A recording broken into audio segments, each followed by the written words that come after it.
So, hello everybody. My name is Harald Yndestad, and I'm professor at the University in Trondheim, a professor in cybernetics.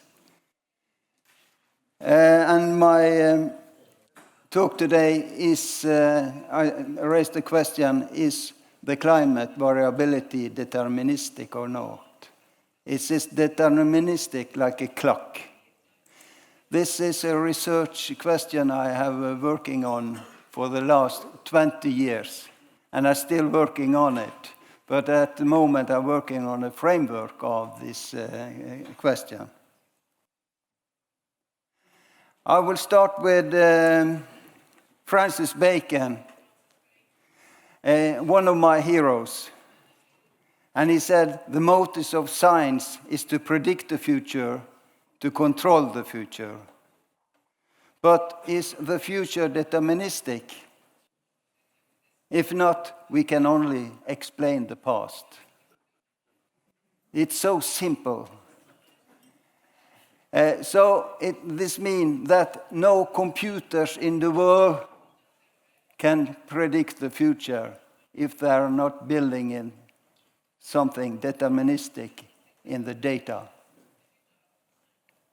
And if we cannot predict the future, we cannot control the future. For example, the climate variability. And my background is cybernetics. I study cybernetics is the control theory for many years, and also signal theory. Signal theories is to understand time series. Is there something deterministic in the time series or only noise? Cybernetics is to compress the noise and to keep the informations. So there is linked the two aspects of the same.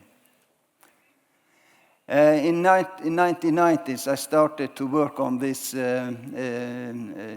topic. The lunar or the tide influences the climate, and the climate influences the ecosystem. And I worked on other things for a while, and in 1914 I started to work on solar variability, and at the last 2 years I've been working on global climate variability. So I will try to explain for you my story about this research. This is a picture from my hometown, Ålesund in Norway, at the west coast, the biggest fishing town in Norway.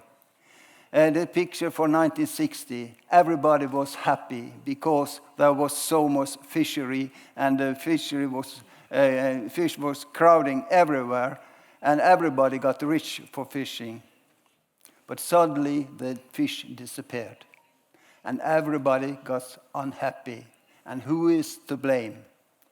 Was it the fisherman who has overfished and taken all the fish? Well, the fishermen, they blame the marine scientists. They have not been able to compute the future stock of cod. So everybody was angry, and it boiled down to, can we predict the future of the biomass? In 1990s, the fishery industry, they come to me and they said, well, Harald, can you predict the future of stock the next 10 years? Oh, I said, this is $1 million question. Well, I said, I can give it a try. It's a point there. So what I did is I take on my, this is actually the same slide from a spreadsheet from 1960s. I plotted in the biomass of cod, and here is the collapse of cod, and here is the collapse situation in the 1970s, 80s, and here is it started to grow. So the first thing I did, it was done in only 20 minutes. I computed the autocorrelation, and the autocorrelation said that, oh, sorry, autocorrelation say we can compute only 1 year in the future, maybe 2.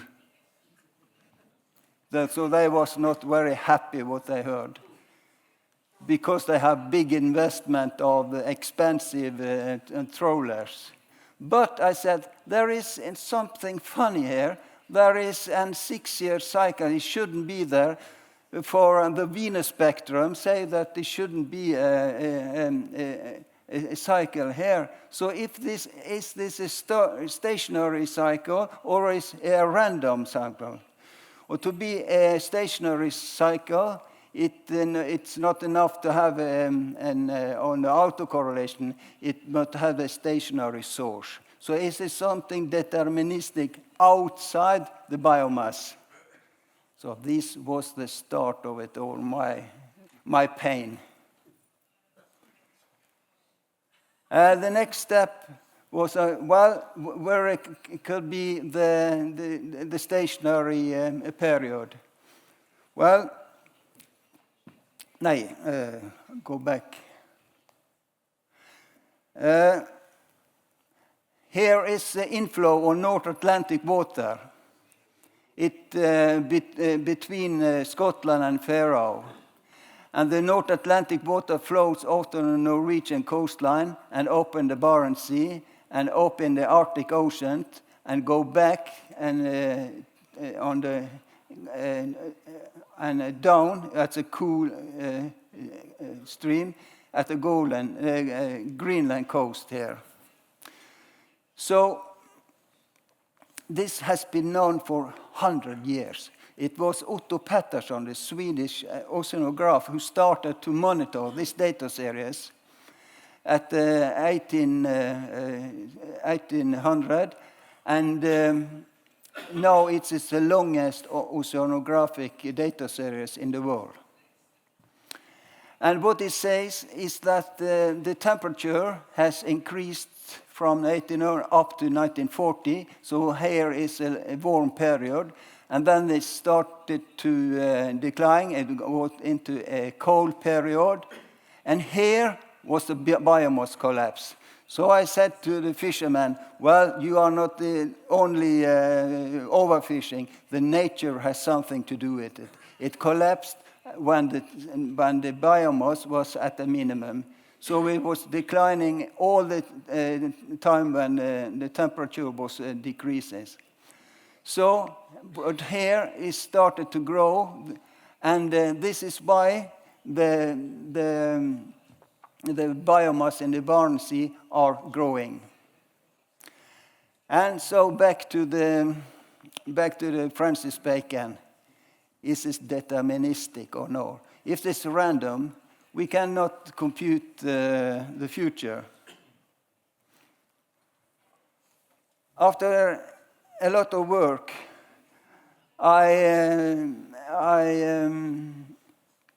identified a spectrum in this data series. No.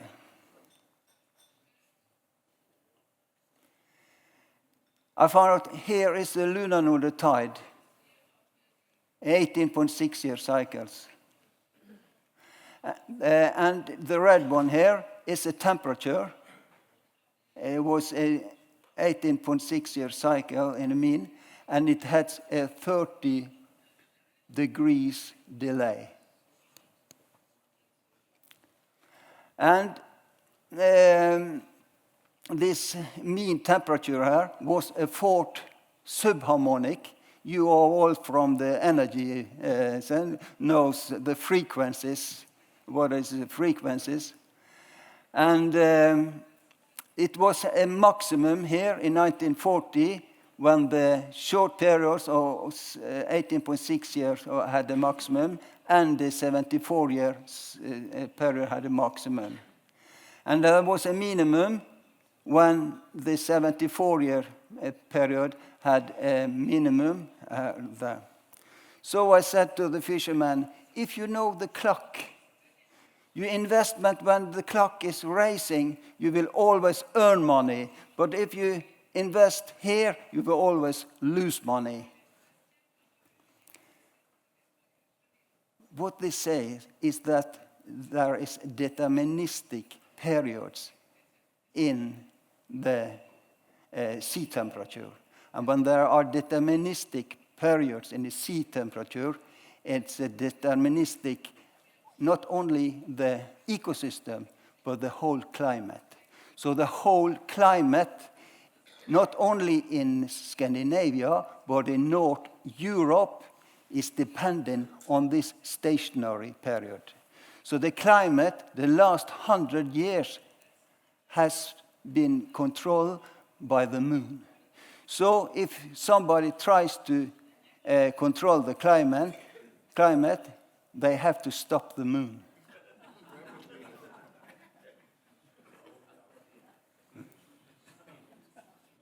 There is deterministic periods. But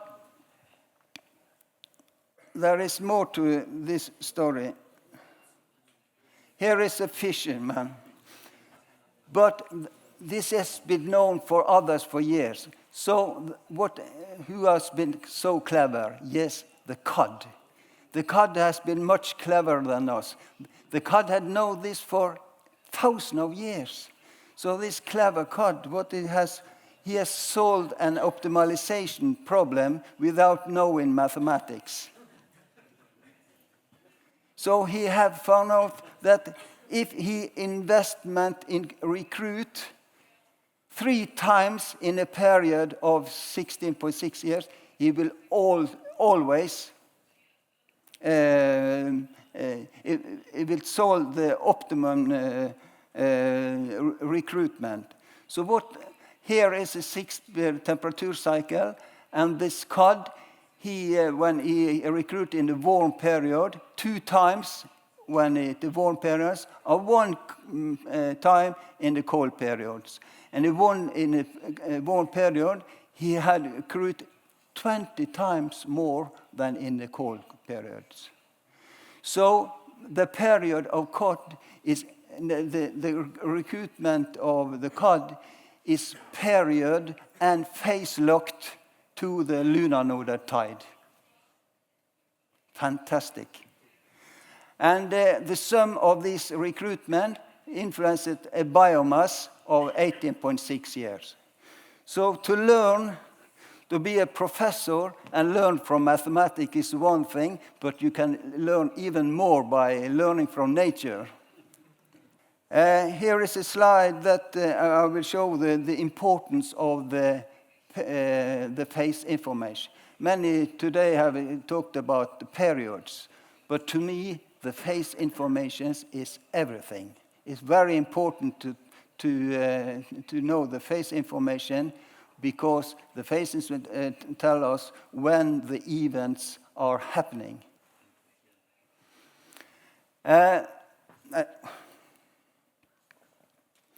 Here is the start. Here is it starts with the Earth axis. The lunar nodal tide is caused by a three-body problem between the Earth and the Moon and the Sun. So because of this three-body problem, the Earth axis is wobbling at about 5 arc degrees in a period of 18.6 years. It's called the Earth rotation. When the Earth are wobbling, it causes a lunar nodal tide, which is a standing wave between equator and Arctic. And when you have a standing wave there, you have an amplitude variations, not much, it's only 4 or 5 centimeters, but there are also a current. So it's a current wave and an amplitude wave. And from the current wave, amplitude wave, you get the circulations. And from this circulation, there will be a mixing between temperature layers in the Gulf Stream. And this is the explanation for the temperature fluctuation of 18.6 degrees. And this tide has a phase delay of 90 degrees related to the Earth axis. And the temperature have also a phase delay of 90 degrees from this lunar tide. And when the currents are coming up to the Arctic, it influences the Arctic ice extent by a period of 18.6 years. And when it influences the Arctic ice extent, it influences the NOW index. When it influences the NOW index, it influences the weather. And when it influences the weather, it influences the rainfall and the economy for all those working on electricity problems. You see, everything are connected.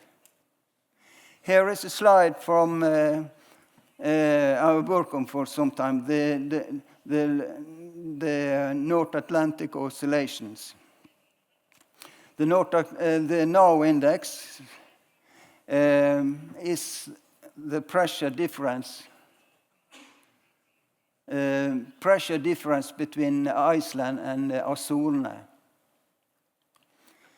So this air pressure difference, it controls the weather in the whole Scandinavia, and I also think in the North Europe. And how much rainfall, stormy weather, cold winter, warm and wet winter, and so on. So it's a very important indicators of the weather. Here is a data series of the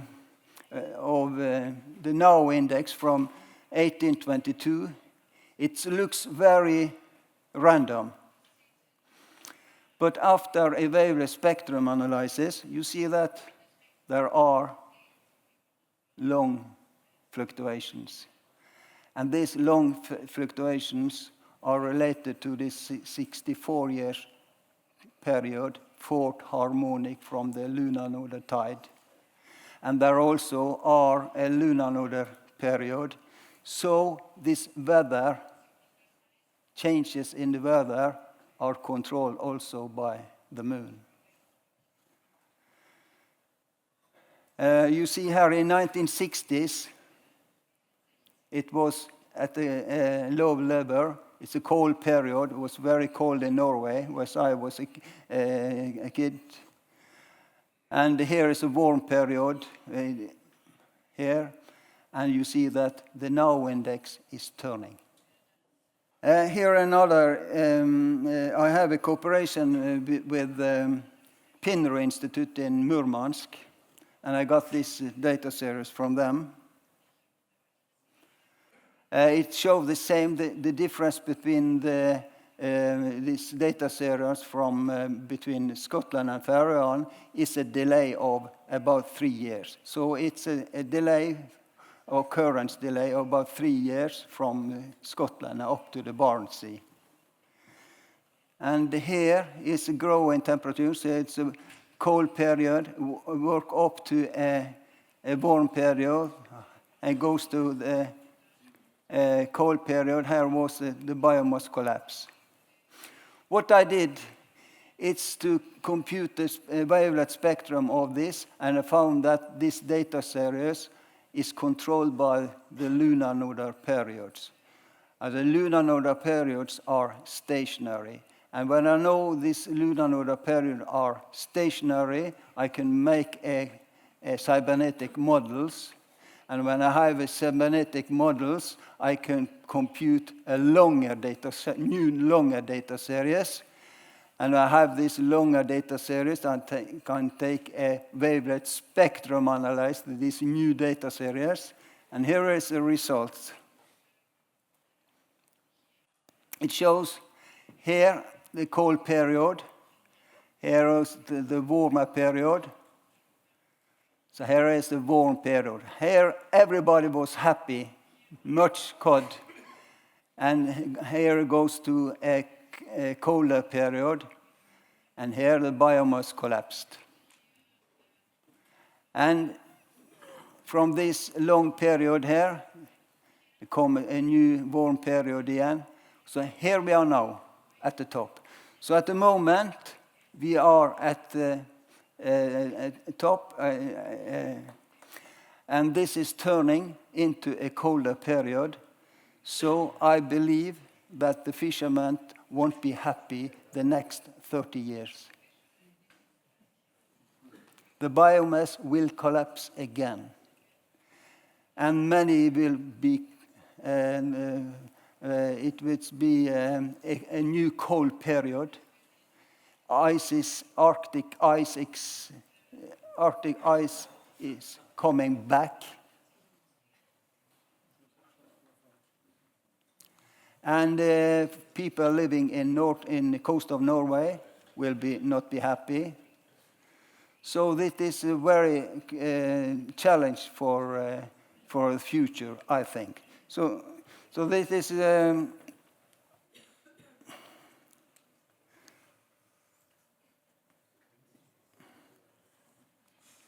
here is another example. When I took my PhD in 2004, the PhD committee come from a conference, an IPC conference in Iceland.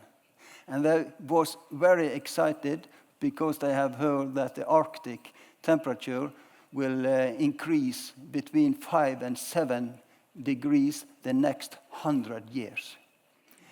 And I got this next $1 million question again. What will be the influence on the ecosystem in the Barents Sea when this temperature will increase 5 degrees in the Arctic? And I had 2 weeks to solve the problems. What I did, I contacted Copenhagen University, and I got this data series of temperature on Greenland from 500 after death, and plotted on my MATLAB, and it looked very noisy. So I took a wavelength spectrum analysis of this data series. I saw, aha, here is something interesting. Here is a long wave. And when I dig deeper into this data, I found that there was a stationary period of about 186 years. And this stationary period, here, you had a minimum in the 18th century, which had a coincidence to Arctic ice, which I also have analyzed in my PhD. And here it started to grow up here.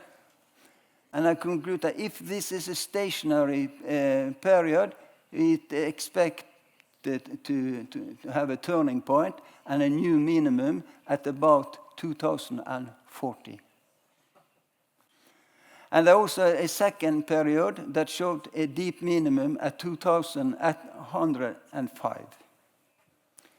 So this told me that if I follow the data and not the doctrines, we may expect a new cold period. So I said in my thesis presentation, sorry, my data say there is no 5 to 7 degrees in Arctic the next 100 years. What did this data tell me is that we are moving into a deep cold period. A deep cold period comparable to what we have in the 14th century. And this will lead to a collapse in the biomass. I passed the test, so I got my PhD.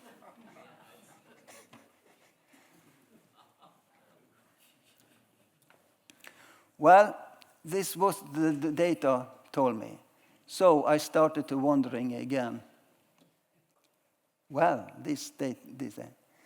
I speculated in 10 years. 10 years I speculated. Well, what is the source of this 118 6 years data. It must have a source. It is, I saw it is stationary in the data set from Greenland, but what is the source? What can be the source?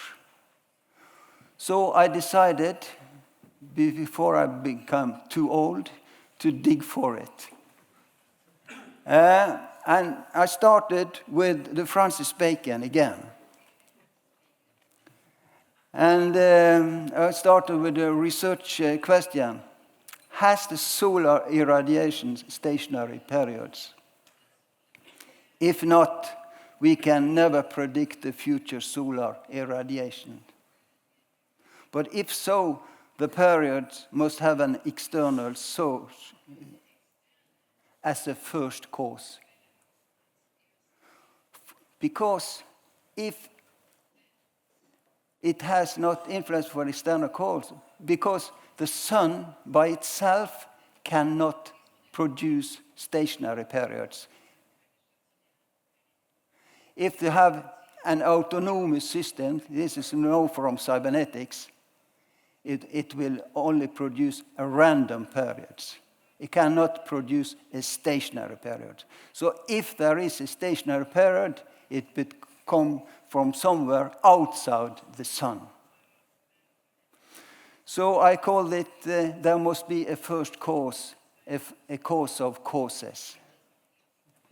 This is what I learned from Aristotle.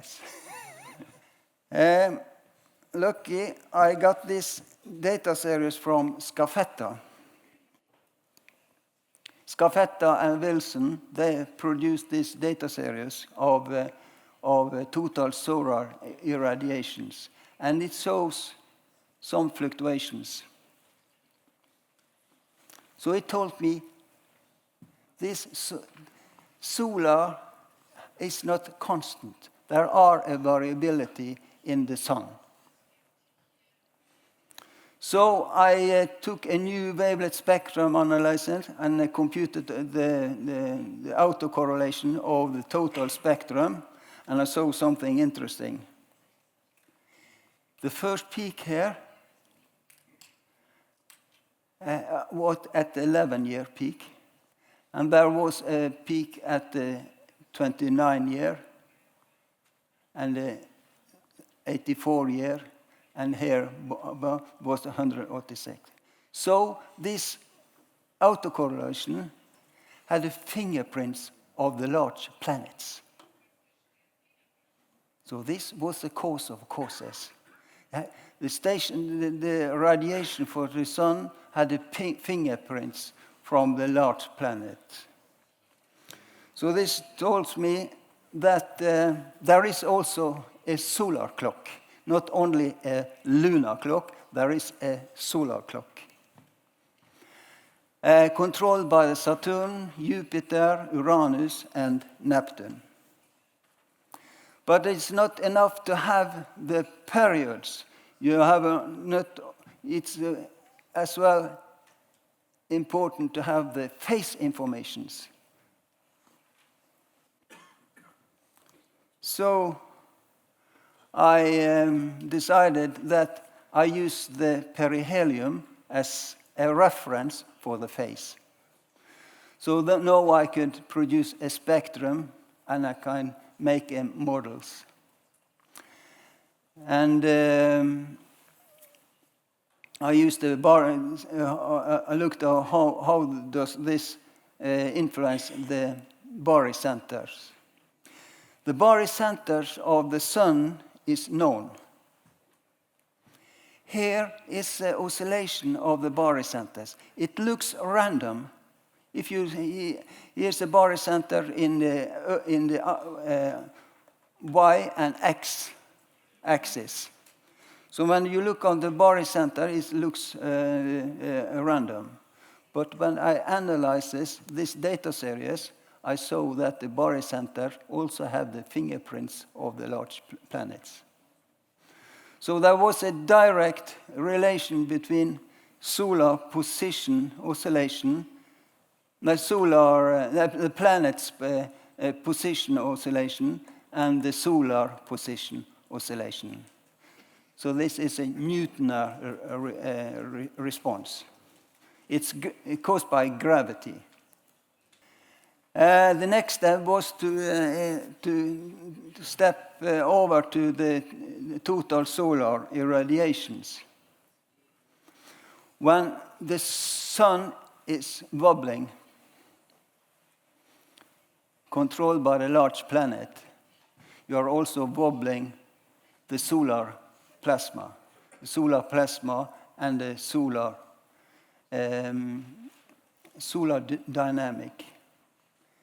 How this is happening inside the sun is not well known. But what I estimated in my data is that, and I believe this is Maxwell who is responsible for this transform from the solar position oscillation into the solar irradiation. But the data said there is a very close relation between solar position oscillation and the total solar irradiation, but they had opposite phase. When you know the periods and the phase, you can make a model, a cybernetic model. So first, here is a simplified model, a model of total solar irradiation based on the influence from Uranus and Neptune. And this shows how the fluctuation of these models from 2000 before Christ to 3000 after death. What is interesting here is that this is a period of about 4,000 years. 4,000 years. And they had a maximum at about 500 before Christ. And a minimum here at the 15th century, which all of you, or most of you know, that it was a little ice age. This means that we are a recovery period at the moment of climate. Recovery takes more than 1,000 years more. You see? And this rapid oscillation here, I found out this happens 178 years with each user period. And this period here was that I identified in the Greenland data series. So now I know the source of this Greenland oscillation. Here is results of solar clock when I compute from Saturn, Uranus, and Neptune, and from 1,000 and up to 2,200. What is interesting, there is a coincidence to the value known Oort period. Here, this cold period. Here is the Wolf minimum, the Spörer minimum, the Maunder minimum, the Delta minimum, and the next minimum. So this means there is a deep minimum coincidence known to known solar periods from Ususkin period. And the next deep minimum is at about 2060. Not far away from 2040, I predicted.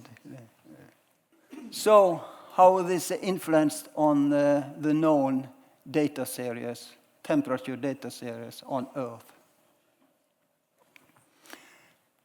This is a very known global data series, Headcrud 4, from 1840 to 2017. The yellow here is the land temperature. It shows that it is colder than the mean temperature. The blue is a mean temperature, and the red is a sea surface temperature. So it's colder in the cold period on land and warmer in the warm period on land. And why? Because the sea is have an accumulation of heat. So if we go back to my hero, Francis Bacon, can we predict the future over here? Well, we can take a Newton approach, which has been done by IPCC. What they did, they found the growth rate here, mean growth rate here, and then they predicted how this will grow up to the next 100 years. So when you use the Newton approach, everybody knows from system dynamics is that everything is growing to infinity or declining into zero. They are not able to identify the turning point. So to identify a turning point, you have to know the spectrum. So this is another approach to compute the spectrum. You have to know the spectrum to compute the turning point. So that's what I did. I computed the spectrum. Here is a wavelet spectrum. What is interesting is that this wavelet spectrum is period and phase-locked to the solar-lunar periods. These mathematic models I made from the planets. And the difference, phase difference, is less than 5 years. It's incredible. And the difference between when I take the spectrum and correlate it to the original data series, the correlation is 91. This means only 10% of the variability I can't account for in the solar-lunar spectrum. When I have the stationary periods and I have the phase information, I can make a model of global temperature. And when I have a global temperature model, I can produce a new data series. And here is the results. Computed results from 1000 AD up to 2200 AD. And it shows remarkable that there's a minimum at the Oort, at the Wolf, at the Spurrer, at the Maunder, the Delta, and the next. And it's phase-locked to the solar periods. And the minimum temperature is now at 2090. So there is a time lag from the minimum of solar minimum to the lunar to the global temperature. And the reason there is a time lag is the accumulation of heat in oceans. So from this model, we can expect a new minimum, a Maunder type minimum at about 2090.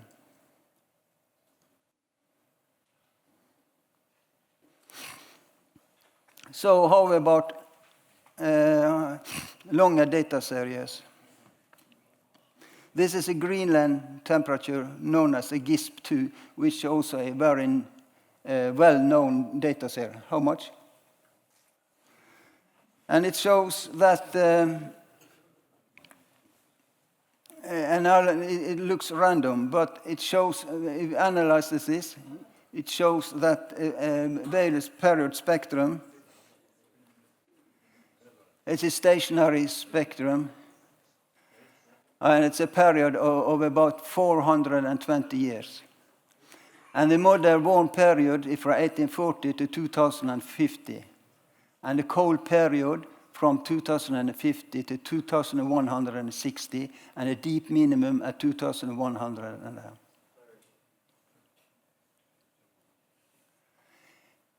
Here is a wavelength power spectrum from over 4,000 years. It shows there as a stationary period of 2,406 years, known as the Hallstatt periods. Here is a cold, here is a warm, cold, warm. It had the minimum at 2013.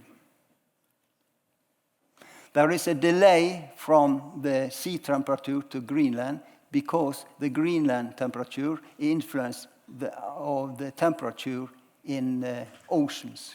So there is a 90-degree phase lag from the ocean temperature to the Greenland temperature variability.